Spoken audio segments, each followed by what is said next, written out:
घरात काहीतरी शिरलंय, कुठल्या तरी परक्या चेतनेचा प्रवेश घरात झाला आहे हे आता कुठंतरी शिवानीला जाणवू लागलं होतं. त्या हॉलमध्ये ती एकटी होती, पण तसं तिला कुठेच जाणवत नव्हतं. रिया, ही कोणती पद्धत झाली बोलायची? शिवानी ओरडली, पण रियाचं तिच्याकडे आता लक्षच राहिलं नव्हतं. तिची नजर खोलीच्या एका बाजूने दुसरीकडे फिरत होती. जणू कोणीतरी तिला दिसलं होतं, जे फक्त तिलाच दिसत होतं. रिया, शिवानीने जरा आवाज चढवला. काय झालं मम्मा? रियाने एकदम शिवानीकडे बघितलं. एका क्षणात तिचा सूरच बदलला होता.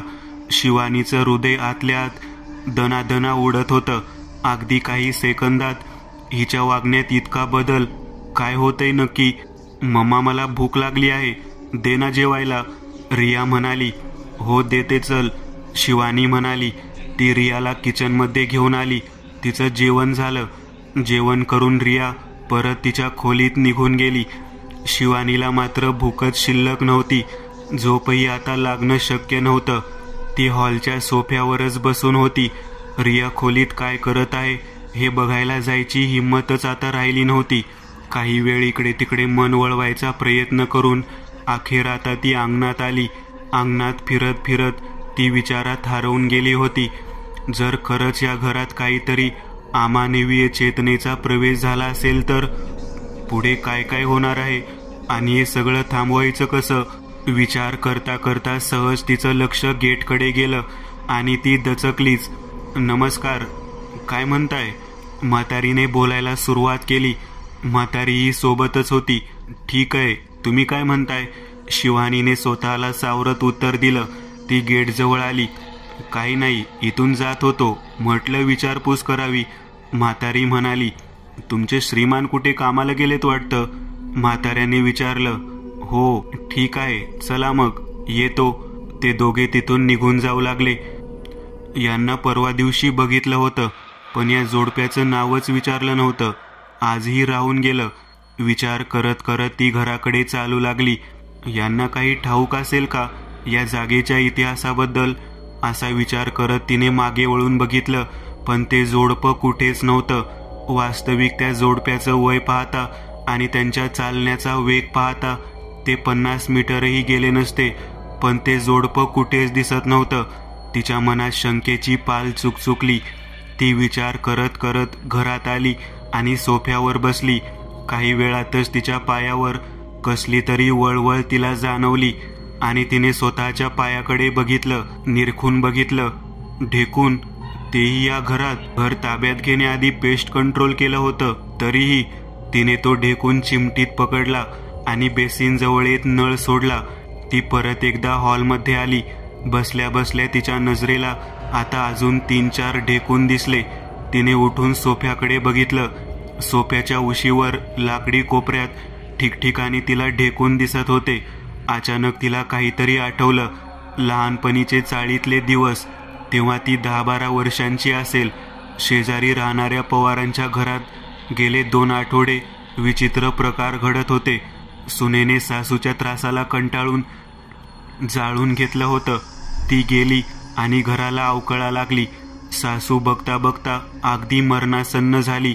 काहीच दिवसात स्टोच्या भडक्यात नवऱ्याचा चेहरा भाजला. सासऱ्याला पक्षाघाताचा झटका आला. त्या सगळ्या घटनांची चर्चा चाळीत होत असे. शिवानीची आजी तेव्हा कोणाशी तरी याच गप्पा मारता मारता म्हणाली होती, हो, सून गेली. त्याच्या दुसऱ्या दिवशी मी त्यांच्याकडे गेले होते. कॉटवर बसून बोलत होते. घरात ढेकणांचा वावर झालेला दिसत होता. तेव्हाच मला कळत होतं आता या घराचं काही खरं नाही. अहो, हा कीटक म्हणजे अवदसाच. सध्या स्वच्छ घरात ढेकून अचानक दिसले की समजून जा काहीतरी अशुभ असं घरात शिरलं आहे. तिच्या आजीचे ते उद्गार शिवानीच्या अगदी जसेच्या तसे लक्षात येऊ लागले होते. इथेही त्या प्राण्याचा घरात अचानकपणे शिरकाव झालेला.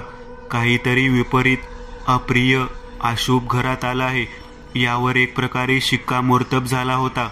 संध्याकाळ झालेली. गेट समोर येत आकाशने बाईक थांबवली. अंधार पडायला आलेला असूनही घरातले दिवे अजूनही बंदच होते. हे त्याला जरा चमत्कारिकच वाटत होतं. तो गाडीवरून उतरला.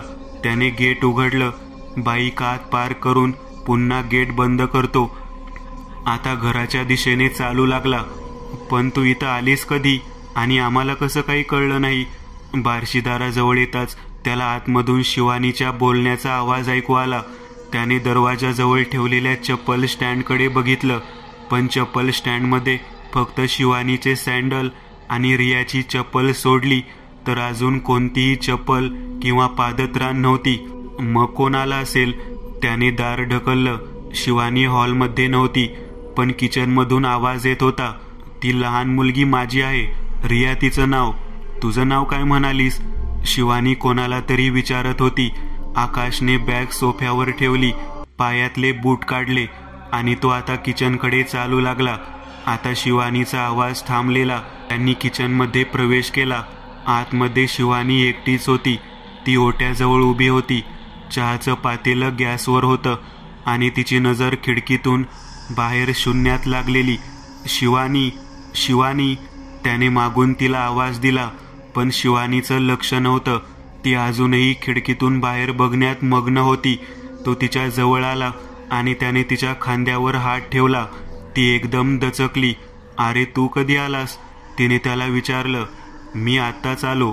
पण तू कोणाशी बोलत होतीस? त्याने तिला विचारलं. मी नाही रे, मी कोणाशी बोलणार? ती म्हणाली. कमॉन, फोनवर बोलत होतीस? त्याने विचारलं. नाही रे, आज दिवसभरात तुझाच फोन आलेला शेवटचा, तिने उत्तर दिलं. आणि आता त्याच्याही अंगावर काटा आला.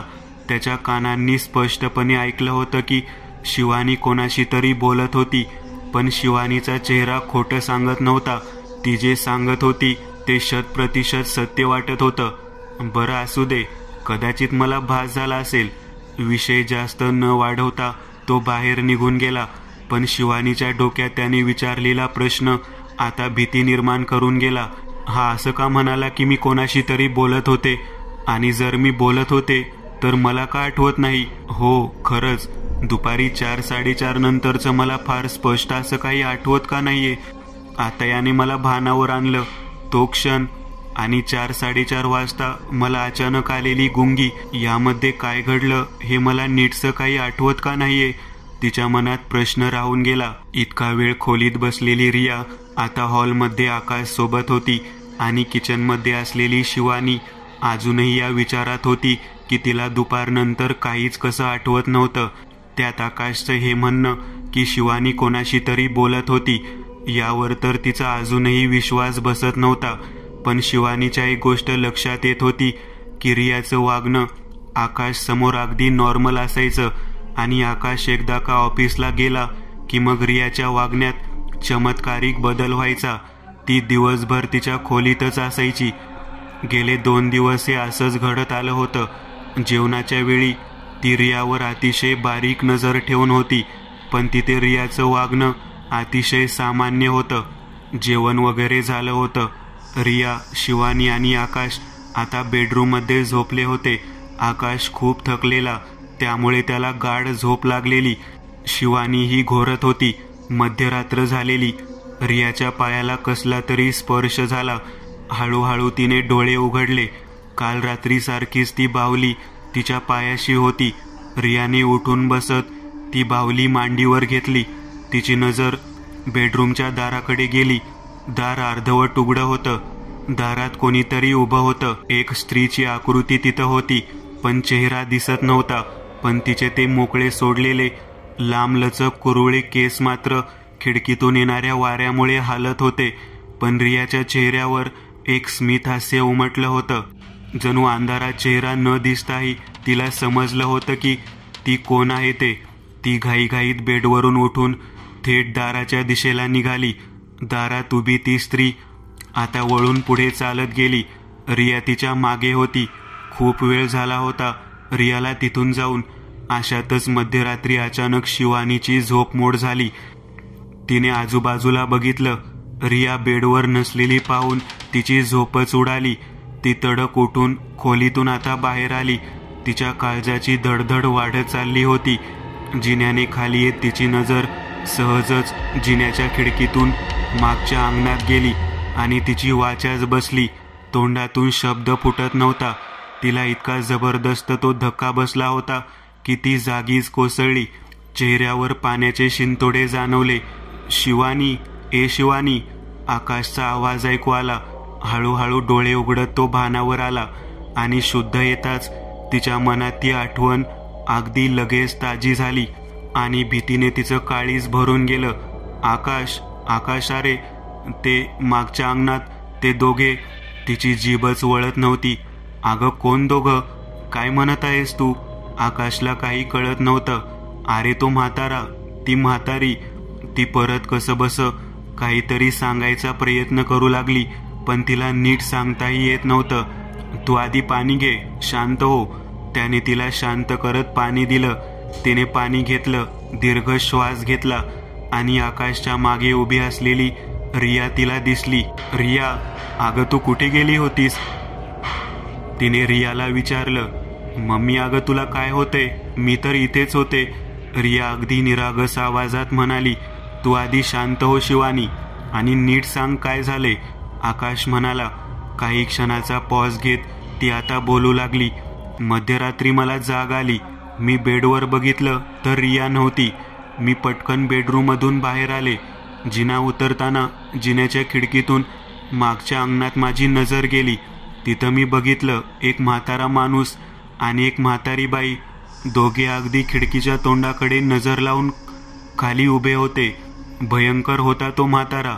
त्याच्या अंगावर एकही कपडा नव्हता, फक्त कमरेभोवती त्याने एक लंगोट गुंडाळला होता. त्या म्हातारीच्या अंगावर एक नऊवारी साडी आणि खूप सारे दागिने होते. त्या दोघांनी स्वतःच्या अंगाला काहीतरी फासलं होतं पांढऱ्या रंगाचं आणि ते आपल्या खिडकीकडेच नजर लावून उभे होते. मी जसं ते पाहिलं मला शॉकच बसला. शिवानी रडू लागली. आकाश, या वास्तूत काहीतरी आहे. गेले 2 दिवस झाले मला ते जाणवत आहे. काहीतरी अशुभ असं या वास्तूत आहे. शिवानी म्हणाली. हे बघ, तू खूप जास्त विचार करतीयस. थोड्याच वेळात सकाळ होईल. आपण लगेचच मागच्या अंगणात जाऊन बघू. जर तिथे खरंच कोणीतरी आला असेल तर काहीतरी सुगावा आपल्याला लागेलच. आकाश म्हणाला. अरे तूच विचार कर. काल तू मला फोन केला होतास की तुझ्या डब्यात कुरळ्या केसांचा पुंजका होता भाजीमध्ये. मी आणि रिया, आमच्या दोघींचे केस कुरळे नाहीत. मग तुझ्या डब्यात ते आलं कसं? काल बेसिन तुंबलं होतं. साफ करत असताना पाईपमध्ये मला तसाच एक कुरळ्या केसांचा एक पुंजका मिळाला. रियाचं वागणं तू गेल्यावर काहीतरी वेगळंच असतं आणि तू आल्यावरती अगदी सामान्य होते. मला जाणवते या वास्तूत काहीतरी विचित्र घडतंय. तुला माझ्यावर विश्वास ठेवावाच लागेल आणि याचाच एक अनुभव तुला देखील आला आहे. काल संध्याकाळी जेव्हा तू घरी आलास तेव्हा तू म्हणालास की मी कोणाशी तरी बोलत होते, पण किचनमध्ये आल्यावर तुला कोणीच दिसलं नाही. तिथे फक्त मी एकटीच होते. यावरूनच काय समजायचे ते समजून घे. शिवानी आता सलग सगळं बोलू लागली. मला समजतं यातून काय समजायचं ते. तुला डॉक्टरची गरज आहे. इथं आल्यापासूनच तुझं वागणं बदललं आहे. खरं तर ही बोलायची योग्य वेळ नाही, पण आता मला बोलावं लागते.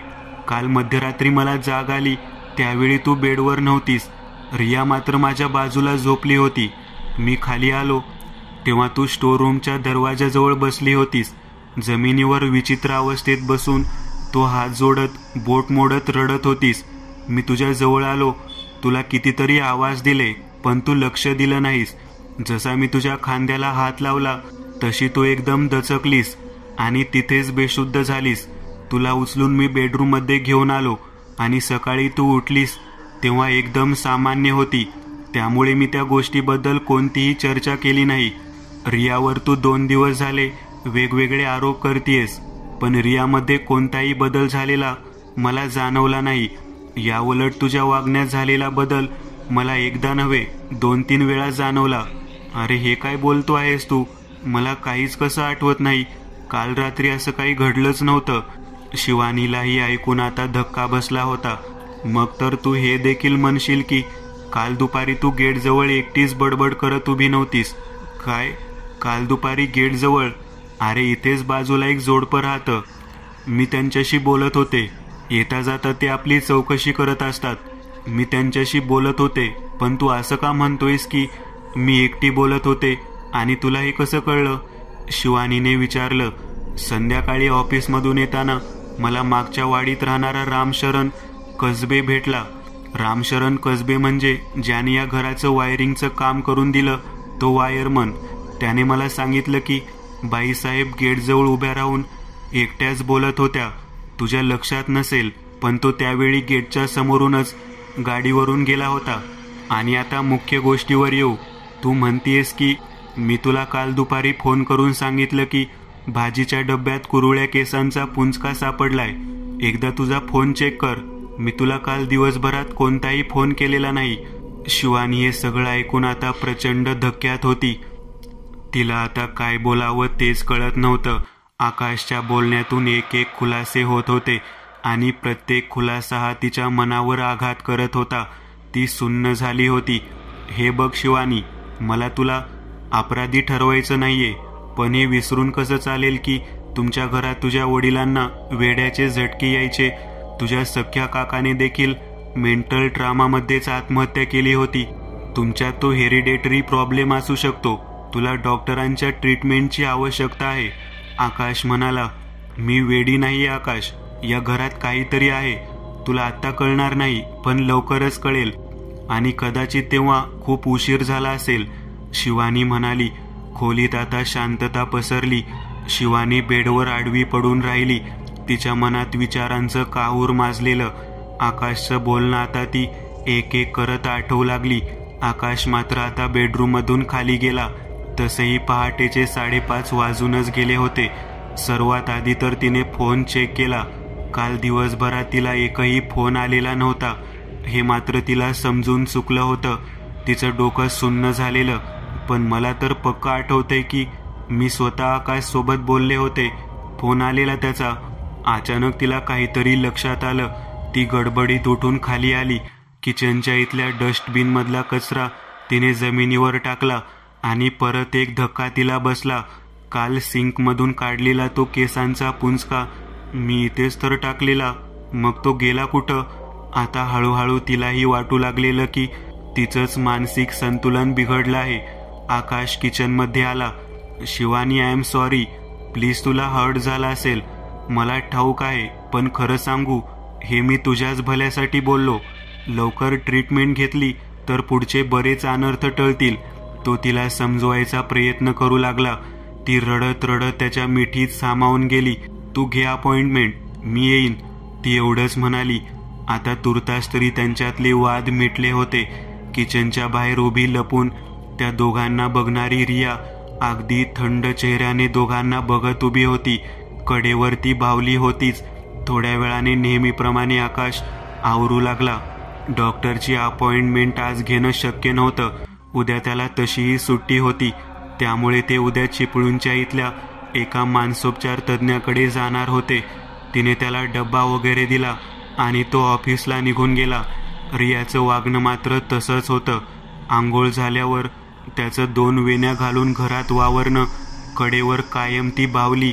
पण शिवानीने दुर्लक्ष केलं होतं, कारण आता तिला स्वतःची जास्त काळजी वाटू लागली. 12 वाजले होते. दुपारची ती हॉलमध्ये बसलेली. आज टीव्हीवर हलक्या फुलक्या सिरियल बघायच्या. मन हलकं ठेवायचं, उगाच ताण घ्यायचा नाही, हे तिने ठरवलं होतं.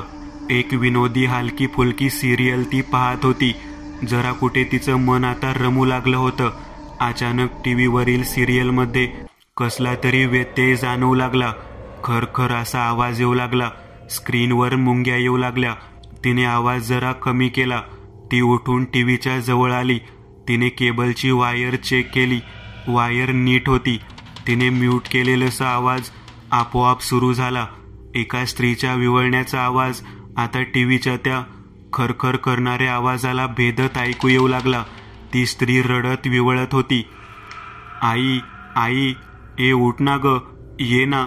अचानक त्या स्त्रीच्या रडण्याच्या आवाजासोबत एका लहान मुलीच्या आवाजात हे वाक्य ऐकू येऊ लागली. शिवानीच्या अंगावर भीतीने एक शीतलहर धावून गेली होती. तिने रिमोट शोधत आवाज म्यूट करायचा प्रयत्न केला, पण आवाज तर आधीच म्यूट होता. त्या स्त्रीच्या रडण्याचा आवाज आणि त्या मुलीच्या ओरडण्याचा आवाज आता वाढतच चालला होता. शिवानीला कळतच नव्हतं नक्की हे खरं घडतंय का. हा देखील तिच्याच मनाचा एक खेळ आहे. टीव्हीच्या जवळ येत तिने टीव्हीचा मेन स्विच बंद केला आणि तितक्यात तिच्या नजरेच्या कोपऱ्यातून कोणीतरी किचनच्या आत गेल्याचा भास तिला झाला. तिने पटकन त्या दिशेला नजर फिरवली. भीतीने तिचे हातपाय थरथरू लागले. ती किचनच्या कडे चालू लागली. किचनच्या आत कोणाच्या तरी बांगड्यांचा आवाज ऐकू येत होता. कोणाच्या पायातली पैंजण वाजत होती. ती किचनच्या जवळ येतच होती. इतक्यात तिला आतून कोणाच्या तरी कन्याचा आवाज आता स्पष्ट ऐकू आला. तिच्या काळजाला हादरा बसला. ती किचनच्या दारापाशी पोहोचली. आता आज जे काही होतं ते तिच्या अगदी दृष्टीस पडणारच होतं. आणि तितक्यात समोर दरवाजातून बाहेरच्या गेटजवळ उभं ते म्हातारं जोडपं तिला अचानक दिसलं. काय म्हणता, कशा आहात? म्हाताऱ्याने विकृतपणे स्मित हास्य करत विचारलं. काय म्हणता, काय म्हणता, कशा आहात, कशा आहात? म्हातारा आणि म्हातारी आता वारंवार तेच एक वाक्य बोलत होते. त्यांच्या चेहऱ्यावरचे ते विकृत हास्य अगदी काळजाला घर पाडत होतं. शिवानीसाठी ते असहनीय होऊ लागलं. ती धावत दाराशी आली आणि तिने दार बंद करून घेतलं. अचानक बंद झालेला टीव्ही आपोआप सुरू झाला. खरखर आवाजाच्या मधोमध त्या बाईचं रडणं ऐकू येऊ लागलं. तिला आता काय करावं ते कळत नव्हतं.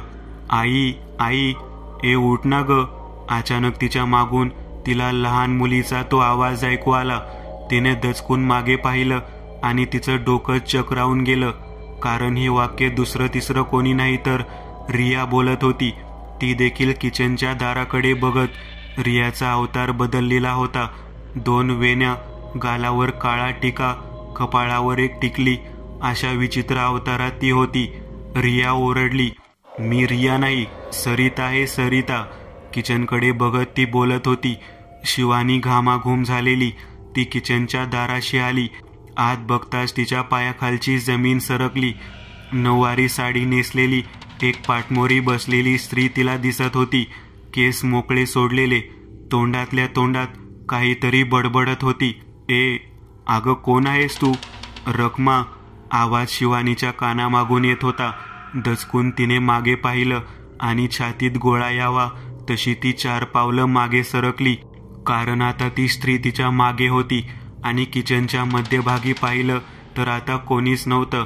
केसांच्या मागे लपलेला चेहरा दिसत नव्हता. कुरळे काळेभोर केस अगदी कमरेपर्यंत लांब होते. हातात हिरव्या बांगड्या, हातात जागोजागी काळे रंगीत दोरे बांधलेले. काळवंडलेली त्वचा होती. ती बघ, ती आली, ती आली. तो फेरा पूर्ण होणार. खिडकीच्या बाहेरनं हसणारं ते जोडपं बोलत होतं. शिवानी हे सगळे धक्के सहन करू शकली नाही. जागीच तिला भोवळ आली.